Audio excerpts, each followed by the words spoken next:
여성 공감 직업 토크쇼 그녀가 돌아왔다. 안녕하세요, 이채은입니다.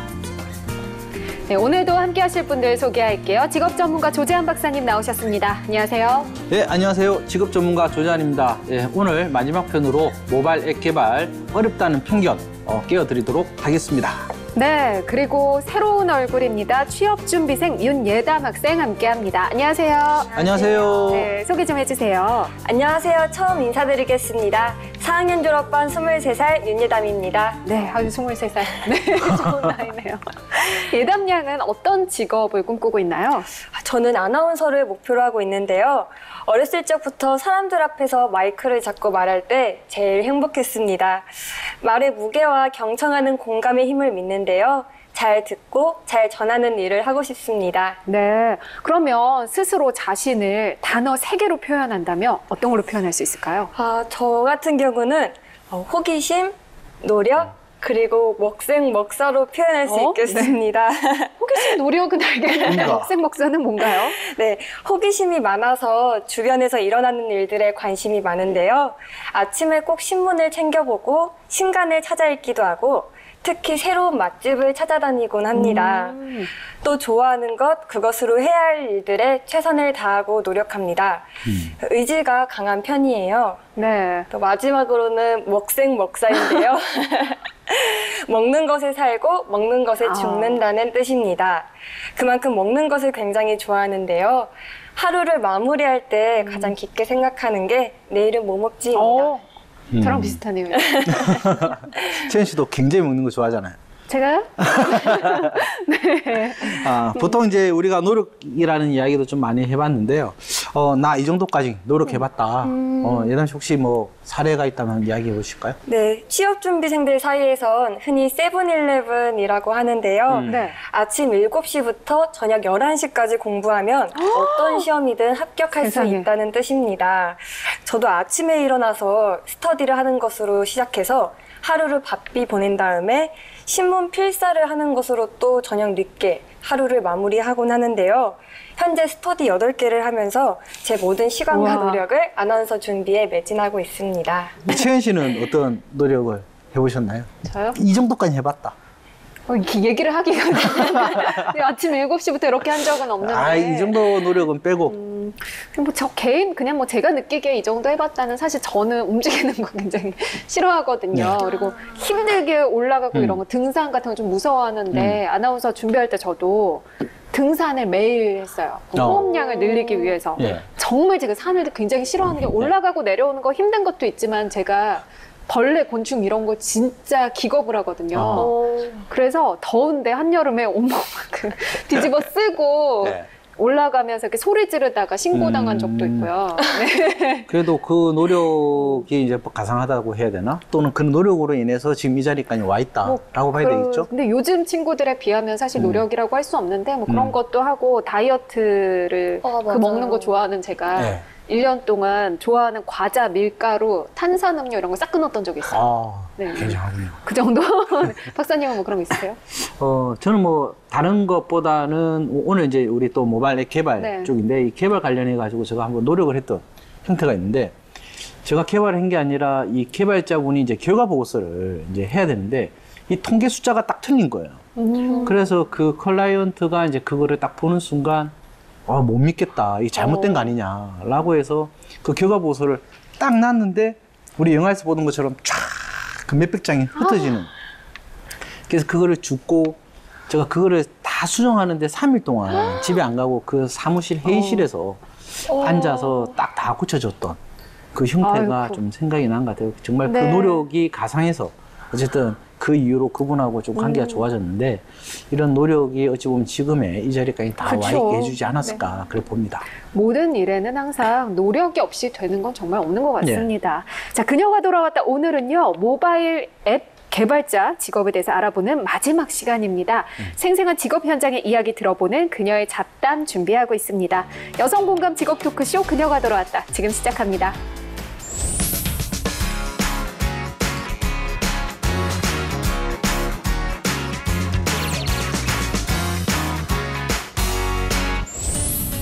네, 오늘 주인공 모시기 전에 잠시 이야기 나눠볼게요. 예. 모바일 앱에 대해서 월요일부터 이야기 함께 하고 있는데 우리 젊은 친구들은 어떤지 정말 궁금하거든요. 예담양 자주 사용하는 모바일 앱 어떤 게 있는지 한 베스트 3? 뭐 이렇게 얘기해볼까요? 베스트 3요? 네. 네, 저는 첫 번째로 T땡땡 앱을 가장 많이 사용합니다. 네. 땡땡. 네. 어떤 건가요? 친구의 번호만 안다면 쉽고 빠르게 돈을 송금할 수 있는 유용한 앱인데요. 다들 아실 거라고 생각합니다. 저 몰랐어요. 송금. 우리는 은행을 네, 대학생들 친구들끼리 밥을 먹고 나면 이렇게 요즘 n분의 1 더치페이라고 그렇죠, 그렇죠. 하는데요. 이게 일일이 하기가 불편하니까 한 친구가 결제하고 그 나머지는. 친구의 계좌로 저희가 보내주는 그런 형식입니다. 공인인증서 같이 번거로운 절차가 없어서 사용하기 편리합니다. 그래요. 또 두 번째로는 잡땡땡이라는 앱인데요. 뭔지 아시나요? 잡땡땡? 네. 직업 뭐 이런 건가요? 네, 맞습니다. 그 크고 작은 채용들이 언제 뜰지 모르기 때문에 수시로 앱에 접속해서 채용 공고를 확인하곤 하는데요. 그렇군요. 앱에 접속만 하면 쉽게 정보를 확인할 수 있어서 편리하게 이용하고 있습니다. 아, 그거 예전에 제가 만들었던 땡땡 앱인 것 같아요. 그래요? 네. 네. 그리고 마지막은 전자책 앱인데요. 네. 책을 직접 구매하는 것보다 더 저렴하고 무엇보다 부피를 차지하지 않으면서도 어디서든 책을 볼 수 있어서 자주 이용하곤 합니다. 저는 정말 처음 접해보는 아, 앱들이네요. 정말요? 저도 굉장히 많이 사용한다고 생각했는데 역시 네. 시간이 그만큼 우리를 외면했던 것 같습니다. 네? 보통 이제 이러한 앱들, 뭐 다양한 앱들이 많잖아요. 그러니까 예담 씨가 생각하기에 진짜 이런 앱이 있었으면 좋겠다. 어떤 앱이 있었으면 생각해봤나요? 바쁘다 보니까 끼니를 제대로 챙기지 못하는 경우가 저는 잦고요. 또 대학생이다 보니까 친구들과 술도 자주 먹고는 합니다. 네, 그러다 보니까 건강이 좀 상하는 것 같아요. 벌써 하지만 병원 가기엔 또 진료비도 괜히 많이 나올 것 같고 돈이 많이 들 것 같아서 좀 꺼려지는데 다이어트뿐만이 아닌 전반적인 건강 관리를 할 수 있는 그런 앱이 나왔으면 좋겠습니다. 23살 입에서 이런 말이 그렇죠. 상상도 제가 보니까 못했네요. 술 안 마시고 운동 열심히 하고 그랬으면 건강 네. 관리 잘 될 것 네, 같은데. 맞습니다. 그럼 혹시 유료로 앱을 구매해 본 적 있나요? 네, 저는 유료 사진 필터 앱을 작년에 구매했었습니다. 어떤 건가요? 이게? 사진 필터 역시. 대학생이라면 필수로 갖고 있는 앱이라고 해도 그래요? 과언이 아닌데요. 네. 네, 당시에 다양하고 예쁜 색감으로 인기가 많았던 앱이에요. 그래서 아날로그 땡땡과 같이 그런 사진 시리즈 필터 유료 앱이에요. 그래서 저의 예쁜 포토샵과 멋진 배경 사진의 색감을 위해서 큰 결심하고 유료로 앱을 구매했었습니다. 그게 무료랑 유료로 했을 때 아까 뭐 배경 색깔 바꿔주는 그 정도 차이인가요? 아니면 어떤 차이가 있었길래 유료가 들어가는 거죠? 배경 사진의 배경의 색감을 좀 바꿔주는 전부인데요. 그게 무료와 유료일 때 퀄리티의 차이가 확실하게 틀려요? 네, SNS에 올리고 싶은 그래서 유료가 정말 사람들이 그렇군요. 사는 거죠. 네네. 자, 이렇게 모바일 앱 직접 개발하지는 않아도 많은 사람들이 사용하기 때문에 정말 모바일 앱 누구에게나 친근한 그런 존재인데요. 예. 예담양이 관련 뉴스 준비했다고요? 네, 2개 준비했는데요. 먼저 지난 7월 초에 발표된 일자리 관련 뉴스입니다. 통계청이 제7차 한국표준직업분류 개정안을 고시하고 내년 1월 1일부터 시행한다고 합니다. 제6차 개정이 10년 전이었다고 하는데요.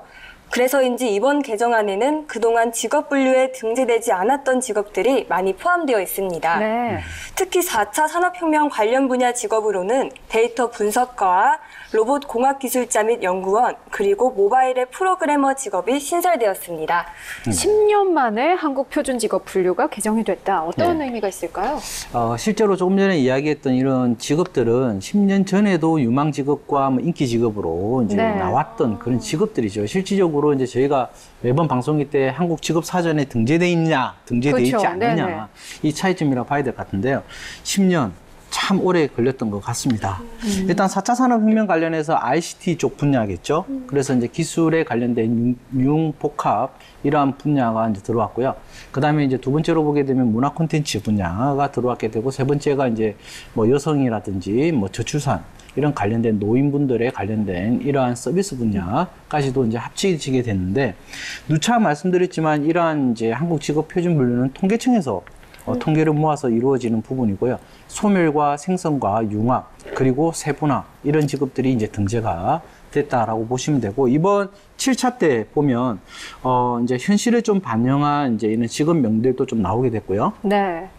우리 그녀가 돌아왔다에서도 소개됐던 직업들도 많죠. 네. 이 언어 치료사 같은 경우도 기존에 했던 부분에서 네네. 언어 재활사로 바뀌었고, 뭐 큐레이터 같은 경우도 학예사로 이름이 많이 그렇죠. 바뀌었죠. 네네. 그리고 얼마 전에 했던 부동산 중개인을 부동산 중개사로 네. 이렇게 이제 인에서 사로 바뀌었다는 네. 것도 굉장히 큰 의미거든요. 네. 이러한 부분에서도 이제 7차 한국 직업 표준 분류 굉장히 네. 큰 의미가 있다라고 봐야 되겠죠. 네. 자, 다른 뉴스는 어떤 건가요? 네, 2015년 발표된 내용인데요. 모바일 앱 관련 내용이라 한번 준비해봤습니다. 네. 외국의 한 모바일 앱 분석업체가 발표한 내용인데요. 모바일 중독자 현황입니다. 네. 하루에 60번 이상 앱을 실행하면 모바일 중독자라고 해요. 오. 2014년 2분기는 1억 7,600만 명이었는데 2015년 2분기에는 2억 8천만 명으로 약 1년 사이에 59% 늘었다고 합니다. 네. 그때부터 2년이 지났으니까 훨씬 더 많은 사람들이 모바일 중독자 등급에 해당될 것 같습니다. 전에요. 그렇죠.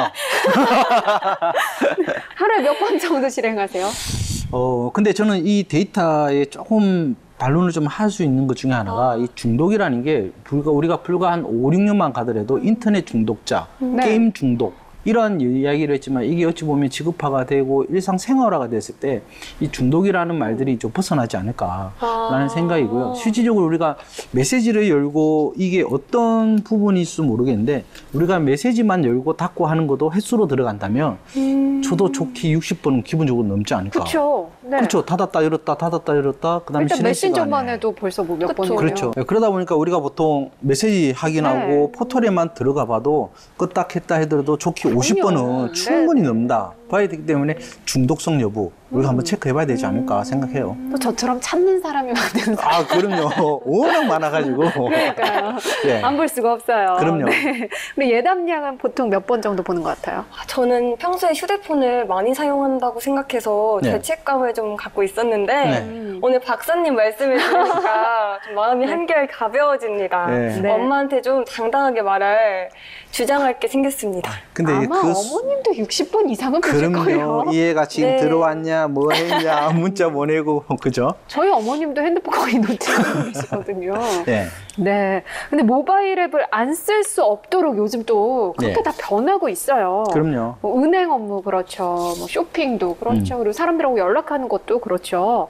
어떤 경우에는 모바일 앱으로만 신청을 받고 이런 경우도 있더라고요. 네. 근데 이것만은 모바일 앱으로 바뀌지 않았으면 좋겠다. 뭐 이런 거 있을까요? 지금 이제 외국, 일본 같은 경우는 이런 서비스들이 좀 있긴 있는데, 이게 이제 앱으로 되지는 않았지만 저는 명절 때나 또는 부모님 이렇게 찾아가는 안부, 그러니까 쉽게 말하면 부모님한테 뭐 전화한다든지 또 이제 뭐 우리가 가족 친인척들한테 인사하는 이런 것까지 대신해주는 이런 앱은 좀 안 나왔으면 좋겠다. 왜냐면 그것마저 그래 되면 정말 가족 간의 관계는 뭔가 끊어질 수도 있는 그렇죠. 이런 부분이지 않을까 생각을 해요. 어떨 때 보면 너무 바빠서 네. 굉장히 유용하게 쓸 쓸 때도 수는 있는데 있죠. 한편으로는 너무 이러다 보니까 좀 삭막해지는 게 아닌가 그런 생각도 들어요. 마음은 전할 수 없는 것 같아요. 맞아요. 네. 저는 개인적으로 뭐 이메일 요즘 저도 뭐 휴대전화로 많이 예. 보내긴 하는데 정말 중요한 사람한테 해야 되거나 좀 각별하게 생각하는 사람한테는 여전히 그 손편- 컴퓨터를 아니 손편지까지 저 이메일이라고 말씀드렸잖아요. 이메일 아니 네. 손편지를 줄 수 있으면 당연히 네. 좋은데 못 그런 경우에 근데 우리 예전에 PC통신 정말 그때 그 그렇죠. 애틋함 네. 이메일을 보낼 때 나 왜 이걸 아는 건지 모르겠지만 그 애틋함이 있잖아요. 그래서 휴대전화로 또 물론 같은 내용이겠지만 조금 더 느낌이 다른 것 같아요. 뭔가 네. 더 정성을 들이는 것 같아서 그렇죠. 그런 거는 좀 그대로 있었으면 좋겠다라는 생각이 들더라고요. 반면에 이런 건 모바일 앱이 생겨서 좋다 이런 건 어떤 게 있을까요? 저는 다른 것도 뭐 여러 가지도 정말 많겠지만 저는 제일 좀 좋았던 것 중에 하나가 바로 지도 앱. 맞아요, 맞아요. 그러니까 이 지도라는 게 이제 특히 또 3D 위성 네. 건물 나왔잖아요. 그러니까 이러한 지도 앱이 나오게 됨으로써 제가 어디를 가든 아니면 이제 또 어디 가고 싶든 이런 부분들을 미리 사전에 네. 확인을 하고 갈 수 있다는 것 자체가 저는 굉장히 좋고요. 그다음에 우리가 위치라든지 뭐 방문이라든지 결국은 이 지도가 우리가 알고 있는 내비게이션이든 이런 여러 가지 부분에서 활용되기 때문에 저는 이 지도 앱 굉장히 선호하고 잘 나왔다 그래 보고 네. 있습니다. 거기서 이제 조금 더 확장시켜서 저는 요즘 네. 아이들은 위치 추적 기능이 되잖아요. 예. 그렇죠. 그거 굉장히 좋다고 생각을 해요. 예. 미아 방지도 되고 위험해서 그래도 조금이라도 예방을 할 수 있기 때문에 예. 그런 거는 조금 더 나쁘게 쓰이지 않는 선에서 다면? 네, 그렇죠. 많이 생겼으면 좋겠어요. 네. 예담양요? 저는 전자출석 앱인데요. 대학생 넓죠. 네. 네, 대학에서 교수님 수업을 들을 때 수강생이 너무 많아서 출석 부르는 데만 10분 넘게 걸리는 때도 있습니다. 네. 근데 전자출석 앱이 생긴 이후로는 빠르고 정확하게 절차가 오. 간소화돼서 네. 참 편리하다고 생각합니다. 그런 게 있어요. 저도 추석 부르다 보면 네. 이거를 다 체크하기가 마이크 대고 하기도 힘들거든요. 그쵸. 근데 전자 출석 딱면 그냥 바로 수업에 들어갈 수 있는 네. 부분이니까 그건 되게 편해진 것 같아요. 그게 어떻게 휴대전화로 바로바로 그 출석 여부가 아니 그 강의실 들어갈 때 이제 저희 학교 같은 경우는 이제 찍고 이제 들어가는 네. 경우고 뭐 또 저희 앱으로도 같은- 돼 있죠. 네, 맞아요. 네. 맞습니다. 이제 뭐 대출 이런 거는 안 되겠네요. 아유 그럼요. 그리고 또 대출 하더라도 또 하겠죠. 그렇죠. 해도 어쨌든 이런 부분에 관련해서 편리성은 또 우리가 인정해야 되겠죠. 네. 네, 아무래도 이제 여성들이 이 분야에 적은 이유가 바로 이런 부분이 아닐까 싶어요. 문과 쪽에 여성들은 많다 보니까 네. 개발이라고 하면 아무래도 이과 쪽 네. 이런 쪽으로 가야 될 것 같고 수학 잘해야 될 것 같고 과학 잘해야 될 것 같고 네. 기계 잘 다뤄야 될 것 같고 이런 네. 생각이 있잖아요. 네. 그래서 사실 저부터도 이쪽으로 생각을 여성들은 많이 못할 것 같은데 근데 어떻게 보면 그렇기 때문에 여성들에게는 또 블루오션 같은 분야가 아닐까 그렇죠. 싶어요. 오히려 그게 여성분들한테 강점이 될 수 있는 거죠. 요즘 또 대학가에 이런 문화도 많이 있어요. 또 이런 프로그램도 생기고요. 왜냐하면 네, 맞아요. 이 인문사회 쪽을 이제 IT 쪽, 그러니까 IT, ICT 쪽하고 융합을 해서 네. 그 교육을 시키는 이런 프로그램도 또 굉장히 많거든요. 그래서 이런 부분으로도 좀 신청하는 여학생분들이나 아니면 여성분들도 좀 많이 좀 네. 들어와야지 실제로 이 우리가 이야기하는 4차 산업 뭐 시대의 변화에 어떻게 네. 따라갈 것이냐 이런 부분들이 좀 보완되지 않을까 그래 봅니다. 네, 정말 이런 직업만 봐도요, 정말 빠르게 변하는 시대입니다. 나는 가만히 있지만 세상은 계속해서 변하고 있거든요. 그렇죠. 그렇기 때문에 그 따라가는 게 참 힘겹고 바쁠 수도 있는데요. 그녀가 돌아왔다와 함께 전통 직업부터 새로 생기는 직업까지 다양한 직업 정보 함께 하신다면 그 시대에 발맞춰서 가실 수 있을 겁니다. 네, 이번에 조 박사님이 준비하신 코너죠? 예, 그렇습니다. 되게 오랜만에 또다시 하는 것 같은데요. 바로 다 같이 한번 따라해 볼까요? 조잔에 어떻게 생각해?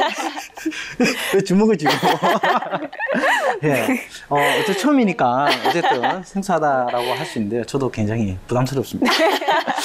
일단 예담양에게 모바일 앱 개발자에 관련된 질문 10가지를 제가 드릴 겁니다. 네. 어쨌든 시청자 입장에서 예담 씨 생각하는 것처럼 네. 이 모바일 앱 개발자에 대해서 평소에 갖고 있었던 이야기를 스스럼 없이 이야기를 해주시고요.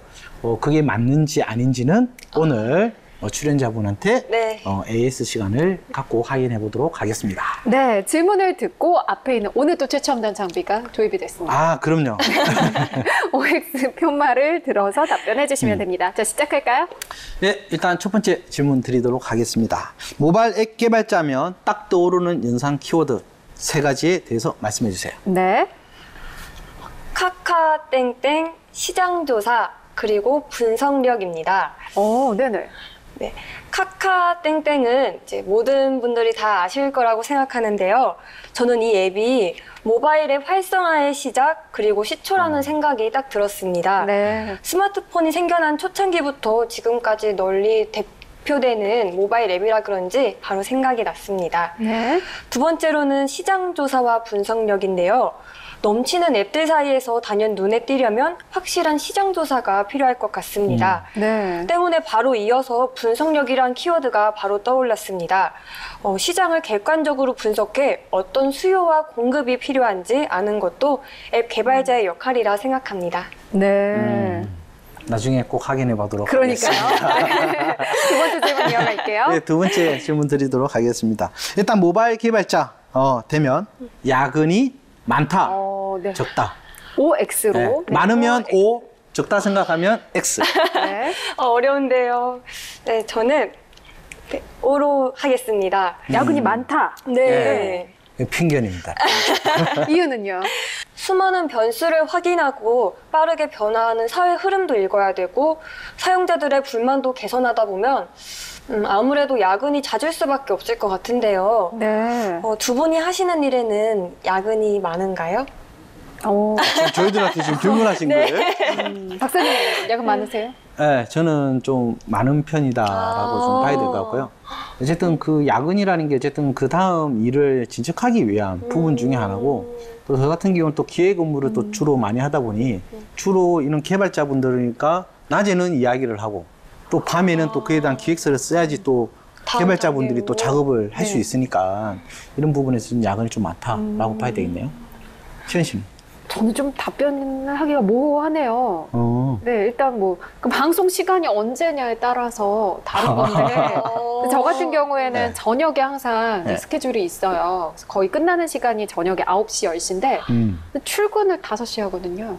아, 그래요? 네, 오후에. 그러니까 사실 근무 시간이 짧아요. 근데 다만 그냥 저녁 시간에 일을 한다 그 차이거든요. 그래서 야근이라고 할 수는 없고 저희는 좀 이제 상황에 따라서 유동적인 것 같아요. 어찌 보면 이 녹화 같은 경우도 하시잖아요. 녹화 네. 방송을 하게 되면 원래는 2시간 해야 되는데 한 4시간, 5시간 늘어날 때도 있잖아요. 그렇죠. 그게 혹시 야근으로 봐야 되지 않나? 밤에. 그 생각은 못했네요. 아, 예. 네, 그 생각은 못했는데 초과 근무나 이런 저희는 이제 시간 자체가 몇 시부터 몇 시까지 근무 이런 개념이 없다 보니까 그렇죠. 초과 근무나 야근으로 얘기하기는 좀 어렵고 신입 때는 많이 해요. 신입 때는 제일 예. 먼저 출근해서 제일 늦게 퇴근하기는 해요. 근데 예. 야근은 좀 저는 개념이 다른 것 같아요. 예. 네, 세 번째 질문 이어가볼게요. 세 번째 질문 드리도록 할게요. PC 프로그램 개발보다 모바일 개발이 더 쉽다. 네.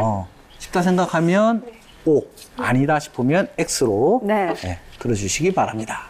저는 X 하겠습니다. 네. 제가 이 분야에 문외한이라 사실 잘 모르겠습니다. 하지만 PC 프로그램과 모바일 앱 둘 중 절대적인 기준으로 무엇이 더 쉽고 어렵고는 나누기가 좀 어렵지 않을까 하는 생각에 X를 선택했습니다. 그러니까 더 쉬워서나 어려워서가 아니라 네. 절대적으로 기준을 세우기는 어렵다. 네. 네 번째 질문. 그러면 세모가 좀 필요한데, 그죠? 세모가 있었으면 네. 좀 더. 자, 네 번째 질문 드리도록 할게요. 앱 개발을 통해 얻는 수익 중 가장 많이 차지하는 분야는 뭘까요? 네. 저는 앱 내 광고가 아닐까라고 생각합니다. 네. 그 앱 내 광고가 뜨는 경우를 많이 겪었는데요. 그런 걸 겪으면서 광고가 앱 유지에 필수 사항인가 하는 생각이 들었어요. 네. 저 때문에 앱 내에 있는 광고가 개발을 통해 얻을 수 있는 가장 큰 수익원이 아닐까 하는 생각이 듭니다. 네. 네. 자, 다섯 번째 질문은요? 예, 우리가 이제 게임도 많이 하는데 이 게임 앱을 제외하고요. 네. 일반적인 앱을 개발할 때 가장 많이 쓰는 네. 포인트는 어디일 것 같아요? 저는 아무래도 프로그램 최적화와 홍보 방법이 아닐까라고 생각합니다. 요즘 지하철 광고에서 자주 접하는 것 중 하나가 바로 모바일 앱 광고인데요. 그만큼 홍보에 큰 열을 올리고 있는 것 같습니다. 네. 또한 무엇보다 사용자가 앱을 이용하면서 불편함이 없도록 프로그램 최적화를 시키는 데 심혈을 네. 기울이지 않을까 싶네요. 앱을 써봤는데 만약에 사용이 불편하고 복잡하면 두 번 쓰지는 않아요. 그렇죠. 그렇죠. 네. 네. 최적화라는 이야기 들으니까 굉장히 좀 신기롭고 좀 그런 느낌도 좀 있어요. 왜냐면 최적화라는 말을 잘 안 쓰거든요. 아, 정말요? 예, 전문가의 이제 포스가 좀 느껴지고 있습니다. 네. 우리가 이제 모바일 하면 대표적인 운영 체계, 안드로이드와 이제 iOS 이 두 개가 있는데요. 네. 둘 중에서 어느 게 더 개발하기 편할까요? 네. 편할까요? 예. 상당히 어려운 질문인데요. 저는 iOS라고 생각합니다. iOS가 하드웨어와 소프트웨어를 동시에 다뤄서 연동이 쉽다고 들었어요. 네, 그만큼 과정이 단축되니까 앱을 효율적으로 개발할 수 있지 않을까라는 생각이 듭니다. 7번째는요? 예, 피해를 줄 수 있는 나쁜 앱은 어떻게 구별할까요? 좀 어렵죠? 네, 근데 저는 광고가 너무 많아서 사용이 불편할 정도의 앱과 버그가 심하게 걸리는 앱은 저에게 피해를 준다 생각해서 잘 사용하지 않습니다. 실제로 제가 사진 편집 앱을 다운받았던 적이 있는데요.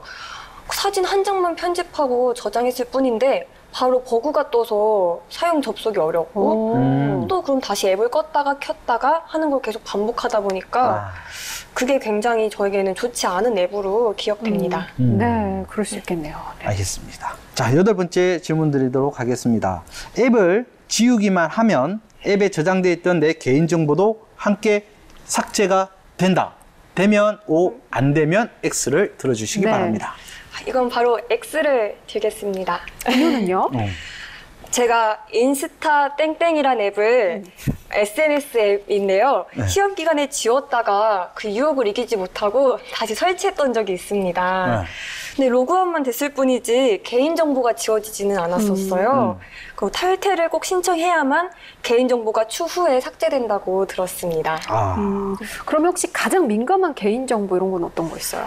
제게 가장 민감한 개인정보라면 포토샵 하기 전에 제 사진 원본이 아닐까. 아이고 세상에. 그렇죠. 그럼요. 제일 가장 민감한 부분은 제 사진 원본이라고 생각합니다. 조심해야 네. 되겠네요. 그죠? 네. 자, 9번 질문 이어가 볼게요. 예, 9번째 질문 드리겠습니다. 어떤 앱을 만들지 결정한 후에 모바일 앱 개발에서 가장 시간이 많이 드는 분야는 어느 분야일까요?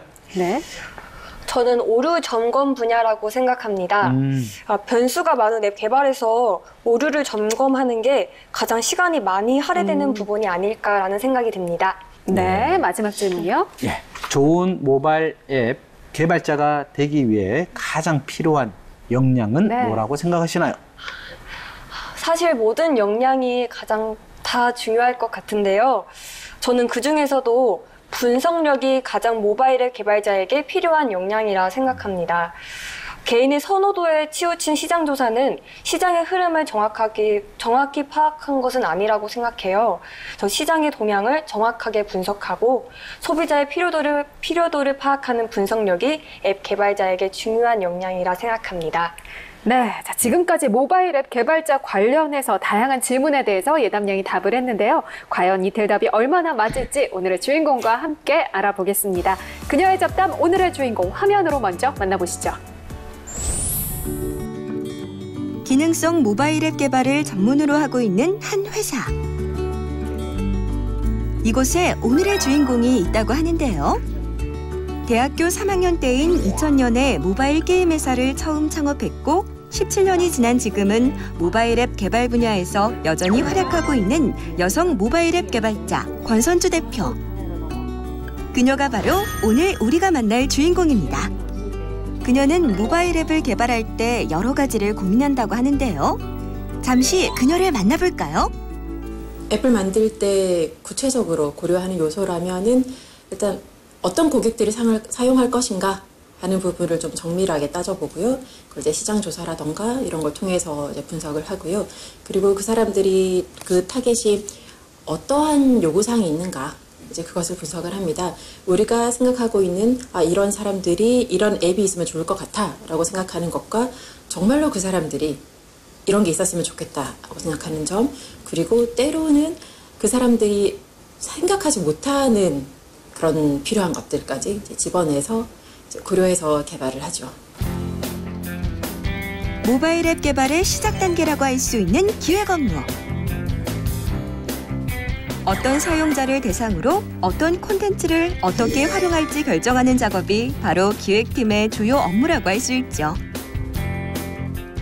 기획자 사실 혼자서 기획한다기보다는 디자이너나 개발자들과 서로 대화를 해가면서 조율을 맞춰가는 게 굉장히 중요한 역할을 합니다. 모바일 앱을 구체화하기 위해서는 빼놓을 수 없는 것이 바로 그래픽 디자인 작업인데요. 기능성 게임 앱의 경우 모바일 앱에 등장하는 캐릭터나 배경을 스토리에 맞게 구현하는 작업을 비롯해 모바일 앱에 보이는 부분을 대부분 담당하게 됩니다. 네, 아무래도 구상하는 단계가 가장 좀 시간이 많이 걸리고요. 또 작업하는 데 있어서도 이렇게 이게 항상 이렇게 물 흐르듯이 작업이 진행되는 게 아니다 보니까 뭐 발상이나 이런 것들이 잘 떠오르지 않을 때는 좀 굉장히 좀 고민도 많이 되고 애로사항이 좀 많은 것 같습니다. 예. 기획 단계에서 준비한 계획대로 모바일 앱이 움직이도록 만드는 것이 프로그래밍 작업자의 업무인데요. 프로그래밍 작업자는 모바일 앱을 사용하게 될 수많은 유저들의 다양한 행동을 예측해서 논리적으로 모바일 앱을 움직이게 만들고 불필요한 단계가 없도록 정리해서 모바일 앱의 최적화 과정을 거치도록 합니다. 예를 들어서 게임 캐릭터를 움직여야 된다고 한다면은 이제 기획단에서는 이 캐릭터가 뭐 1초에 어느 정도의 거리를 가야 되는가 이런 거를 결정해주면은 이제 프로그래머는 그런 이제 데이터를 바탕으로 이제 실질적으로 유저가 어떠한 입력을 했을 때 어떠한 키보드의 키나 뭐 어플리케이션의 버튼을 눌렀을 때 유저들이 어떤 방향으로 움직여야 될지를 결정해주고 그거를 이제 움직일 수 있게 프로그래밍을 하는 작업을 합니다. 모바일 앱은 단계별로 많은 전문가들의 노력을 통해서 세상의 그 모습을 드러내게 되는데요.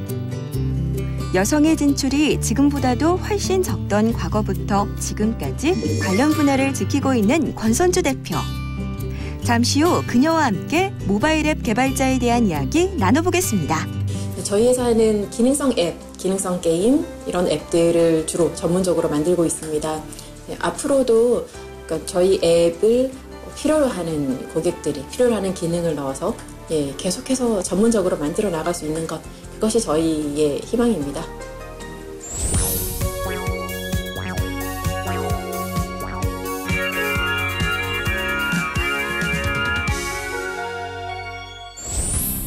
네, 그녀의 잡담 오늘의 주인공입니다. 2000년 대학교 3학년 때 모바일 게임사를 창업한 후에 현재는 두 번째 창업회사의 대표이자 모바일 앱 개발자로 활약 중인 권선주 대표님 나오셨습니다. 안녕하세요. 안녕하세요. 안녕하세요. 네, 인사 좀 부탁드릴게요. 예, 모바일 앱 관련 분야에서 쉼없이 달려온 권선주라고 합니다. 안녕하세요. 네, 반갑습니다. 자, 쉼없이 달려오셨다고 했는데 그 자세한 이야기는 잠시 후에 나눠보겠고요. 앞서서 예담 양이 직업에 대해서 그 이야기 나눠봤어요. 그렇죠. 과연 그 이야기가 맞을지 AS 시간 마련했습니다.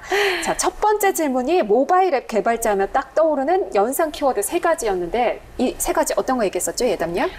제가 카카땡땡이랑 시장조사 그리고 분석력을 답했습니다. 네. 대표님 어떤가요? 시장 조사와 분석력 중요한 것 맞습니다. 네. 현재 모바일 앱 시장은 굉장히 포화 상태라고 볼 수 있습니다. 웬만한 생각하시는 앱들은 다 나와 있다고 보시면 되는데요. 이런 상황에서 사용자들이 선택하게 하고 수익을 낼 수 있는 앱을 만들려면 시장 조사 그리고 정확한 타겟에 대한 분석 무척 중요합니다. 다만 이미 조직이 어느 정도 갖추어진 회사에 입사할 경우에 그런 일들을 이미 하는 전문가들이 있을 수 있습니다. 그래서 결국은 자기 분야에서 전문성을 기르는 것이 가장 중요하다고 볼 수 있겠습니다. 네. 자, 두 번째 질문. 모바일 앱 개발자가 되면 야근이 많다. 예단 양은 어떻게 답했었죠? 저는 O로 답했습니다. 그런가요? 거의 맞을 것 같은데. 이게 참 어려운 질문인데요. 이 업계의 이미지를 위해 제가 뭐라고 답해야지. 사실 야근이 많다는 과거에 그런 이미지들이 있었습니다. 특히 모바일 게임 개발자들 밤새서 커피와 라면을 먹어가면서 개발한다는 이미지도 있었는데 사실 지금은 많이 바뀌었습니다. 그래요? 바뀌었고 저희 회사 같은 경우는 야근을 거의 하지 않습니다. 애초에 일정을 잘 짜는 게 가장 중요하겠죠. 그럼 6시 땡 하면 바로 다 퇴근인가요? 제가 제일 먼저 퇴근합니다. 정말 좋은 대표님이시네요. 보통은 6시 땡 했을 때 퇴근해 이러고 항상 윗분들이 계시잖아요. 그렇죠. 그래서 퇴근을 못 하는데, 그래요. 자, 세 번째, PC용 프로그램 개발보다 모바일 앱 개발이 쉽다. 예담양 어떻게 답했죠?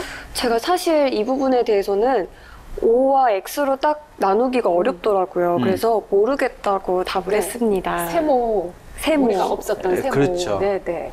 자, 뭐가 더 쉬운가요? 네, 세모 맞습니다. 네. 이것은 단순 비교를 할 수가 없겠습니다. 예. 어떤 프로그램을 만드냐에 따라서 이렇게 천차만별일 텐데요. 예. 다만 PC용 프로그램 같은 경우는 개발한 후에 이제 판매, 유통, 그다음 네. 돈을 벌니까 정산을 해야 될 텐데 그렇죠. 그런 부분들이 좀 어렵습니다. 그렇겠죠. 모바일 앱은 이제 앱스토어, 구글 플레이 같은 그런 스토어들이 그런 부분을 대신 다 대행해주고 네. 있거든요. 그래서 그런 리소스를 절약할 수 있기 때문에 모바일 앱 개발이 조금 더 개발보다 그 후 부분이 좀 더 쉽다고 말할 수 있겠습니다. 네.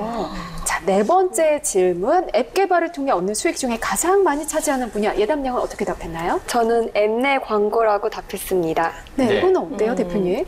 사실 좀 틀렸습니다. 2015년 기준으로 네. 전체 앱 매출이 전 세계 앱 매출이 약 49조 원 정도 됩니다. 네. 그런데 그 중에서 85%인 한 42조 원 정도가 게임 앱 매출이었어요.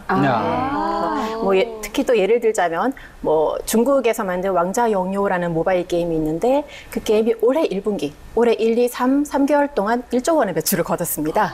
네. 그래서 이런 게임 앱들은 대부분 이제 프리 투 플레이라고 해서 예. 다운로드는 무료고 이제 플레이를 하다가 어떤 특정 아이템 같은 걸 유료로 그렇죠. 구매하는 네, 일명 부분 유료화라는 네. 비즈니스 모델을 가지고 있는데요. 이런 게임 내 이제 부분 유료화가 가장 큰 수익 모델이라고 할 수 있겠습니다. 근데 다만 광고 모델도 물론 굉장히 중요합니다. 네. 그런데 이제 아까 말씀드렸다시피 게임 시장이 포화 상태인데 광고로 수익을 올리려면은 불특정 다수가 이 앱을 굉장히 많이 다운로드를 받아야 네. 수익이 오르는데 지금 현재 앱 시장에서 가장 어려운 점이 사용자에게 내가 만든 새로운 앱을 다운로드 받도록 하는 것이 가장 어렵습니다. 네. 자, 다섯 번째 질문으로 넘어갈게요. 게임 앱을 제외하고 일반적인 앱을 개발할 때 가장 신경 쓰는 포인트, 예담양 어떤 걸로 답했죠? 저는 프로그램 최적화와 홍보 방법을 택했습니다. 실제로는 어떤가요? 이 프로그램 최적화 얘기가 나오는 걸 봐서 준비를 많이 하신 공부를 많이 저도 하신 그래 것 이야기했어요. 같아요. 네. 전문 용어로 썼어. 네. 근데 사실은 앞서 말한 그 답변과 좀 연결되는데 다운로드 받도록 하는 것. 사실 이 부분이 어렵습니다. 네, 그래서 그 앱, 그 사용 목적에 맞는 비즈니스 모델을 만들고 또 홍보와 마케팅하는 부분이 현재는 가장 많이 신경이 쓰이는 부분입니다. 네. 자, 여섯 번째 질문이에요. 대표적인 모바일 운영 체계 두 개가 있죠. 안드로이드와 iOS 중에 어떤 것이 더 개발하기가 편할까? 예담양 네, 답변은요? 저는 자신 있게 iOS라고 답했습니다. 네. 뭐가 더 편한가요? 개발자 입장에서 사실은 개발만 따지면은 안드로이드가 조금 더 편합니다. 네. 이게 iOS 같은 경우는 개발사가 지켜야 하는 어떤 가이드라인, 제한 같은 것들이 굉장히 구체적으로 좀 많은 편입니다. 근데 다만 이제 그 안드로이드 같은 경우는 폰 종류가 굉장히 다양하기 때문에 아이폰처럼 한 가지 종류 폰을 가지고 각각 대응을 한다면은 안드로이드가 압도적으로 좀 개발이 쉽다고 볼 수 있겠지만 실제 서비스를 하려면 그 많은 폰들을 다 지원을 해야 되기 때문에 그런 부분이 좀 어렵겠네요. 네. 자, 일곱 번째 질문으로 넘어갈게요. 피해를 줄 수 있는 나쁜 앱 어떻게 구별할까? 예담양 답변 어떤 거였죠? 저는 광고가 너무 많아서 버그가 걸리는 앱이 안 좋은 앱이라고 생각했습니다. 개발자 입장에서는 이거 굉장히 꿀팁이 될 것 같아요. 나쁜 앱 구별하는 팁 어떤 게 있을까요? 그 해당 앱의 리뷰나 댓글란을 잘 보시면 맞아요. 거기에 사용자들이 그 앱에 대한 평가를 해놓는데 거기서 문제들을 발견할 수 있고요.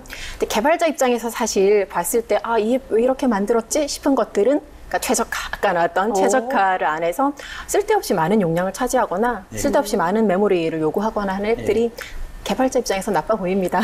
사실 저도 뭔가 이렇게 다운받으려고 하다가 거기 댓글에 왜 이렇게 오류가 많이 나요라고 썼으면 맞아요. 다른 거 해야지 이러고 있거든요. 역시 댓글의 힘이 큰 것 같습니다. 자, 여덟 번째. 앱을 지우기만 하면 앱에 저장했던 내 개인정보도 함께 삭제된다. 예담양의 답변은요? 저는 X라고 답했습니다. 이거 정말 개인정보 지우려면 어떻게 해야 되나요? 해당 앱에서 만약에 회원 가입을 했다면 앱에서 회원 탈퇴를 꼭 하신 후에 앱을 삭제하셔야 되고요. 그리고 해당 앱 개발사에 직접 연락해서 개인정보를 삭제해달라고 요청하실 수도 있습니다. 조금 번거롭네요. 그런데 개인정보를 지키기 위해서 번거로움은 그렇죠. 감수해야겠죠. 네. 그냥 그것만 지우면 탈퇴가 자동적으로 된다고 생각을 했거든요. 네, 그게 아닙니다. 보통 폰에서 이제 그냥 앱 삭제, 네. 그냥 그것만 누르면 다 되는 줄 알았잖아요. 조심해야겠네요. 자, 9번째. 어떤 앱을 만들지 결정한 후에 모바일 앱 개발에서 가장 시간이 많이 드는 분야. 예담양 답변 어떤 거였죠? 저는 오류 점검 분야라고 답했습니다. 어떤 분야가 가장 시간이 많이 드나요? 보통 이제 앱을 개발할 때 어떤 기획을 하고, 그 다음에 이제 프로그래밍을 하고, 말씀하신 오류 점검을 하는 그런, 크게는 그렇게 3가지 정도 단계를 거치게 되는데요.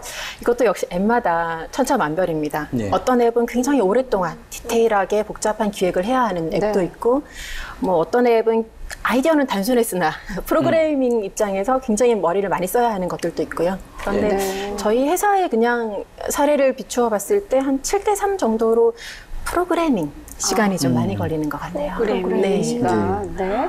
자, 마지막 질문입니다. 좋은 모바일 앱 개발자가 되기 위해 가장 필요한 역량. 예담양 답변 어떤 거였나요? 저는 분석력이라고 답했습니다. 직접 이제 해보셨으니까 어떤 역량이 필요할까요? 가장 중요한 것은 근성 같습니다. 근성. 네. 왜요? 뭔가 만들다 만 앱은 어느 누구도 사용하지 그렇죠. 않습니다. 네. 근데 근성을 가지고 끝까지 잘 만들어내는 것이 가장 중요한 능력인 것 같습니다. 그 어떤 사람들이 모두 다 아이디어를 내고 그 아이디어로 프로토타입을 만드는 것까지는 누구나 재밌어해요. 네. 그런데 그것을 마무리하고 상품화하는 건 사실 좀 다른 차원의 문제라고 생각합니다. 그것을 할 수 있는 게 아마추어와 프로의 차이라고 생각을 하고요. 네. 그래서 근성. 네. 네. 멋있으세요. 감사합니다.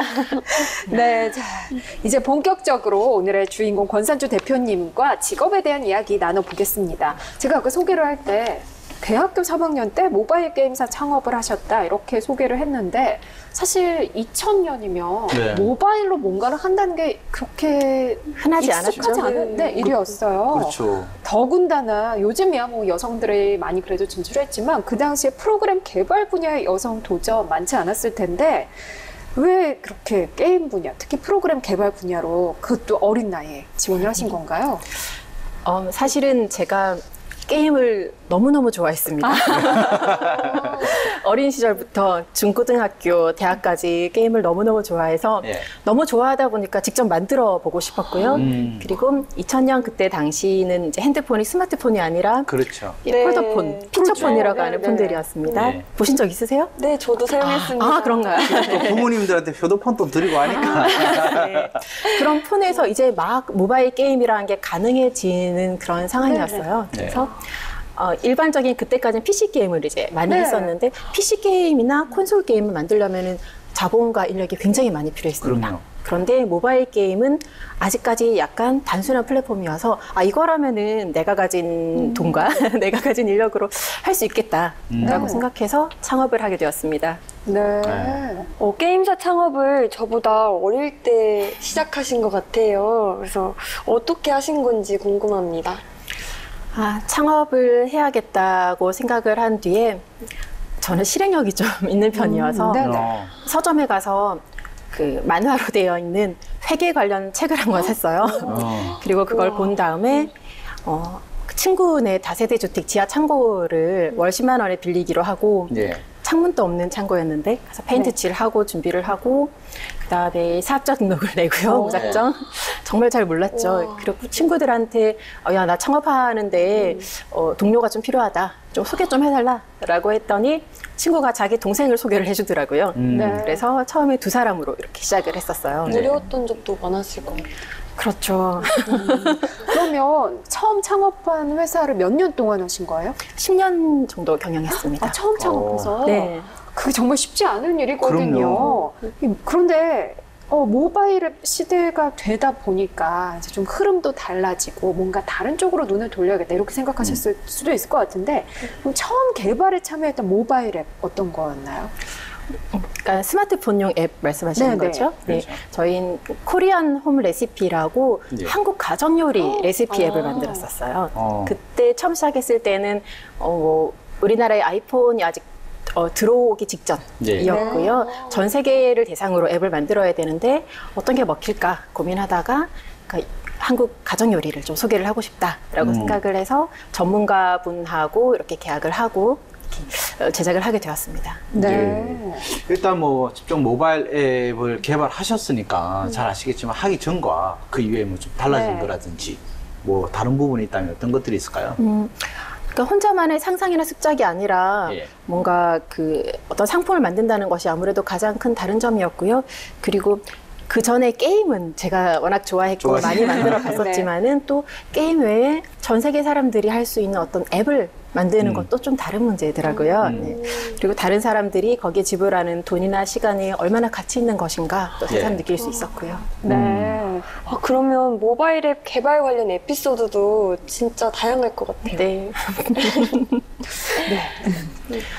인상적인 에피소드라면 저희가 병원놀이라는 예.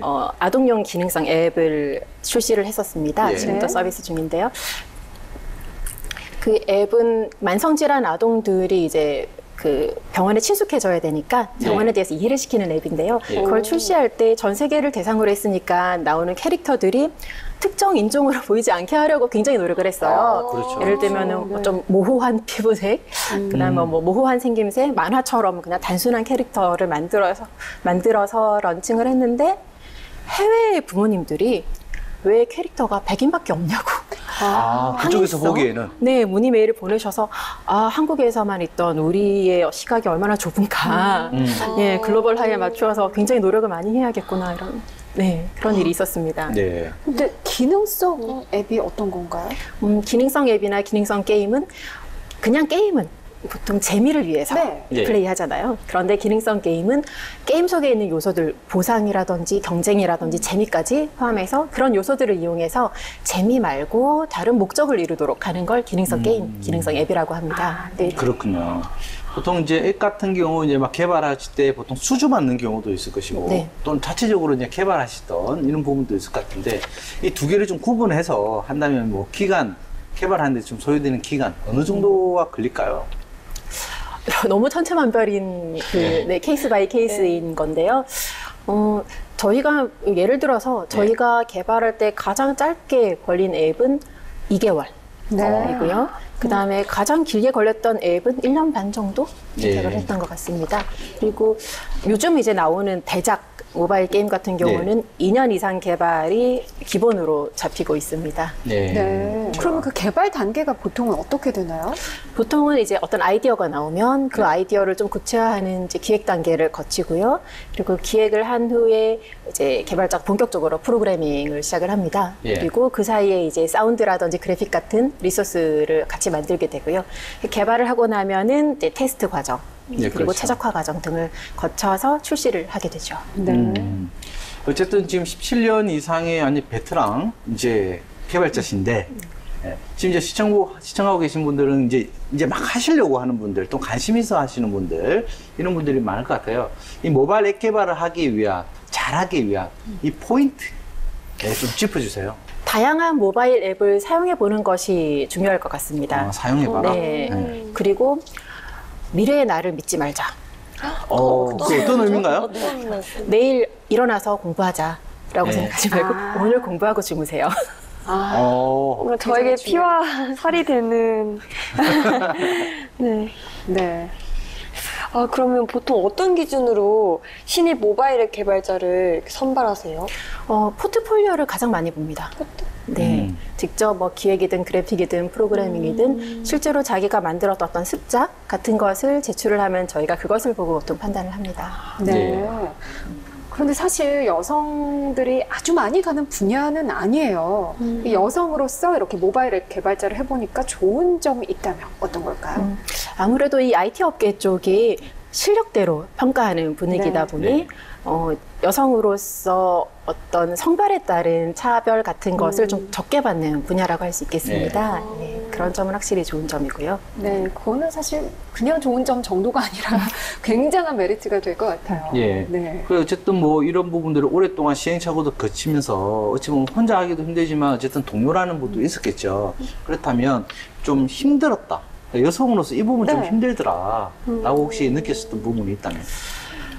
이 남성이 많은 분야들의 그 약간 남성 위주의 문화, 다 같이 술 먹고 사우나 가는 분위기, 네, 이런 분위기에 같이 섞여 들어가는 게 아무래도 조금 어렵긴 하고요. 그리고 저는 뭐 개인적으로는 출산 육아를 한 뒤에 복귀를 했는데 이 IT 업계가 워낙에 이 트렌드 변화가 빠르다 보니 그 출산으로 인해 쉰 기간 동안 그 변화된 트렌드를 따라잡는 것이 어려웠습니다. 네. 그럼 보통 어떤 경우에 모바일 앱 개발자분들이 이렇게 그만두시나요? 자기 발전이 없다고 느낄 때 많이들 그만두시는 것 같아요. 뭐 구체적으로 자기 발전이 없다라는 것은 어떻게 이해를 해야 될까요? 이 많은 분들이 직업을 가지는 게 물론 돈을 벌기 위해서지만은 또 우리가 이 직업을 통해서 자아 실현을 또 하고 싶다는 면이 있지 않습니까? 네. 그런데 모바일 이 앱 업계에 들어오시는 분들이 내가 생각하는 어떤 앱을 만들어서 사람들이 쓰게 하고 싶다. 어떤 편리함을 주거나 좀 더 삶을 풍요롭게 만들게 하고 싶다라는 그런 욕구를 가지고 들어오시는데 자기 실력이 생각보다 늘지 않는다든지 뭔가 또 아까 말씀드린 대로 트렌드가 빨리 변하는 업계다 보니까 뭐 슬럼프가 온다든지 이럴 때 뭐 이직이라든지 퇴사를 하시는 것 같아요. 일을 하시다 보면 정말 속상하고 이럴 때도 있으시죠? 네. 외부 고객과 협력해서 만드는 앱이 있었어요. 그런데 그 전문가 고객의 고집으로 인해서 어떤 특정 기능을 수정한 적이 있었습니다. 그런데 그 수정한 기능 때문에 사용자들이 이 앱을 저희 의도대로 제대로 이용하지 못하는 경우가 있었어요. 이럴 때 참 속상했습니다. 그럴 때는 진짜 좀 뭐랄까요, 그동안에 해왔던 것들이 약간 다 생각도 나고 좀 회의감도 들고 그러셨을 것 같아요. 반대로 그래도 이렇게 속상한 일도 있었지만 보람이 있었던 기억도 있을 것 같은데.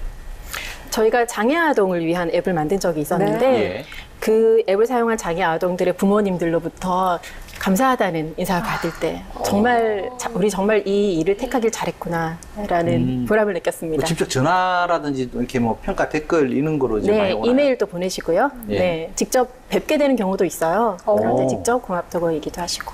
그러시고. 지금까지 이야기를 나눠보니까요. 사실 모바일 앱 개발하고 이런 거 이제 남성들이 많이 가다 보니까 정말 뭐 편리하고 기능적인 게 많았는데 지금 우리 대표님이 개발하셨던 앱들 얘기 들어보면 여성 입장에서 정말 모성애가 느껴지는 진짜 이건 여성 개발자이기 때문에 더 이런 거 개발할 수 있었다라는 생각이 드는 앱들이 많은 것 같아요. 그래서 이런 분야로 정말 여성의 그런 특유의 모성애를 살려서 간다면 앞으로 이 모바일 앱 분야, 남성과 여성이 함께 발전할 수 있는 분야가 아닐까 그런 생각이 듭니다. 자, 지금까지 권선주 대표님과 함께 모바일 앱 개발자 직업 현장 다양한 이야기 들어봤는데요. 예담양, 이야기 들었던 것 중에 가장 인상 깊었던 부분 어떤 건가요? 저는 앱을 완성시키는 건 참신하고 반짝이는 아이디어면 충분하다라고 생각을 했었는데 그것을 갈고 닦아서 완성시키는 것은 근성이라는 것을 배웠습니다. 네, 오늘 공부 오늘 해야 된대요. 네, 우리 권 대표님 지금까지 굉장히 오랜 시간 동안 일을 해오셨는데 앞으로 어떤 모바일 앱 개발자가 되고 싶으신가요? 지금까지 해왔던 것처럼 많은 사람들이 저희 앱을 통해서 작더라도 일상이 변하고 좀 더 편리해지는 그런 앱을 계속 만들고 싶습니다. 네, 박사님 3일 동안 모바일 앱 개발자에 대해서 알아봤어요. 총평해 주시죠. 일단 그녀가 돌아왔다 이 방송에서 IT 분야를 이렇게 여성 전문 직업으로 소개한 거는 처음인 것 같아요. 처음은 아니지만 그렇다고 전문적으로 이렇게 개발 위주로 우리가 진행을 했다는 거에 큰 의미를 좀 둬야 되지 않을까라고 생각을 하고요. 조금 전에 대표님께서 이야기했었지만 이렇게 여성 분야와 남성 분야를 구분 짓는 거는 좀 기술력에 대한 편견 이거는 내가 어렵다라고 생각했을 때 아예 시작을 하지 않는 데서 왔다라고 봐야 될 것 같아요. 특히 IT 분야는 미래를 좀 선도할 수도 있지만 또 미래에 대한 불확실 또는 미래에 대한 확신 모든 것들은 자기 스스로한테 좀 달려있는 이 분야고요. 또 그에 만큼 또 대우를 또 명확하게 받을 수 있다라고 봐야 될 것 같아요. 그리고 마지막으로 보게 되면 이런 다양한 앱이라는 게 꼭 쇼핑과 이렇게 우리가 실생활에도 있지만 이런 기능성 앱 어떤 이제 뭐 여성만의 강점을 살려서 우리가 쓸 수 있는 앱들을 개발함으로써 그에 대한 남성이 가지지 못했던 이러한 아이디어도 많이 붙여서 모든 것들을 좀 상품화할 수 있다는 장점이 있기 때문에 이런 모바일 앱 개발자 지금 시청하고 계신 분들 한번 확인하시고 도전해 보시는 거 적극 추천드립니다. 네. 자, 지금 우리 대표님처럼 나도 멋진 모바일 앱 개발자가 돼야 되겠다라고 생각하는 여성들에게 응원 한 말씀 해주세요. IT 업계에 많이 들어오셨으면 좋겠어요. 네. 이 분야는 자기 실력대로 평가받을 수 있는 분야고 여성들이 여성이라는 것을 장점으로 살려서 여성 고객들을 위한 또 앱을 개발할 수 있다는 그런 장점이 있습니다. 앞으로 많은 여성 후배를 만날 수 있기를 기대하겠습니다. 네, 이 응원에 힘입어서 많은 여성들이 도전했으면 좋겠습니다. 오늘 좋은 말씀 해주셔서 고맙습니다. 감사합니다. 감사합니다. 시대의 흐름에 따라서 더 주목받게 된 직업이 바로 모바일 앱 개발자입니다. 아직까지 여성들의 진출이 적은 분야이긴 한데요. 그렇기 때문에 앞으로 또 전망이 밝은 분야이기도 합니다. 특히나 미래에는 더 많은 사람들이 모바일 앱을 사용할 것으로 예상이 되는데요. 모바일 앱 개발자 직업 정말 더 전망도 미래도 밝다고 할 수 있겠죠. 시청자 여러분도 꼭 도전해 보셨으면 좋겠습니다. 그녀가 돌아왔다는 다음 주에도 새로운 직업 정보와 함께 유용한 이야기 들고 돌아오겠습니다. 저희는 다음 주에 다시 돌아오겠습니다. 고맙습니다.